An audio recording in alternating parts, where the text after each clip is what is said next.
Of our అభిమాని కత్తిలాంటి game show. So మనం next రౌండ్లోకి వెళ్తున్నాం. గేమ్ షో ఆ సెకండ్ రౌండ్ అప్పుడు చెప్తాం.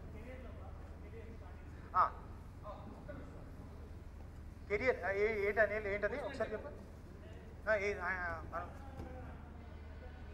కెరీర్, ఓకే, కెరీర్ గురించి. ఓకే ఓకే, ఒక పాయింట్ మిస్ అయ్యామండి ఆయనతోటి. స్వర్గం నరకం ఉన్న పాయింట్తో ఆయన కష్టాల గురించి కూడా మాట్లాడాల్సి మిస్ అయిపోయాడు. ఎందుకో మిస్ అయిపోయాడు, బట్ వచ్చింది, మ్యాక్సిమం వచ్చింది. Okay, ready sir. అంటే ప్రతి ఆర్టిస్ట్కి కెరియర్ బిగినింగ్ అనేది వెరీ ఇంపార్టెంట్. మీ కెరియర్ ఎలా మోల్డ్ అయింది, ఎలా షేపప్ తీసుకుంది, ఏవి ఆ ఇంట్రెస్టింగ్ విషయాలు ఒక్కసారి మా ఆడియన్స్తో కూడా పంచుకుంటే.